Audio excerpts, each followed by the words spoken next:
Hello friends प्रसाद academy रे आपनको स्वागत जनाऊँची। देखंतु आपण मानक पई आगो को स्टेट सिलेक्शन बोर्ड तरफ जूनियर असिस्टेंट गोटे कंबाइन रिक्रुटमेंट आसिया पई जाउची। तो मोट पदवी एबे जाए देखा गले पाखापाखि 200 रु ऊर्ध हेलानी। तो आपण मानक मु आगरो गोटे लेटर देखैथिले जोटा कि Odisha university of health science रो जूनियर असिस्टेंट रो रिक्रुटमेंट आसिया पई जाउची बोली। तो आज आ गोटे फाइनल ऑफिशियल अपडेट आसी। तो कोन रहिछि ऑफिशियल अपडेट चलंतु डिटेल रे देखि नबा।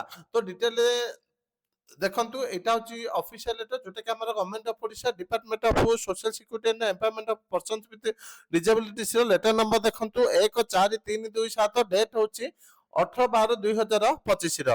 तो लेटर टी हमर कहा पाखरु जाईसी देखंतु फ्रॉम हला Tapat Kumar Dalai under secretary to government to देखंतु additional secretary to government health and family welfare department. तो सब्जेक्ट हला proposal for filling up 22 best level vacant post of junior assistant in the Odisha university of health science Bhubaneswar. तो OUHS रे आपण मान पई 22 T junior assistant पदवी जो खाली अछि। टोटल सैंक्शन स्ट्रेंथ होछि आपण मानकर 63 तो 60 टी सेति मध्यरु 22 टी पदवी खाली अछि। तो एई पदवीटा को आपनकर SSB कंडक्ट करिवो। तो एतिकी इंपोर्टेंट अपडेट थिला जूनियर असिस्टेंट रिक्रुटमेंट को नेकी।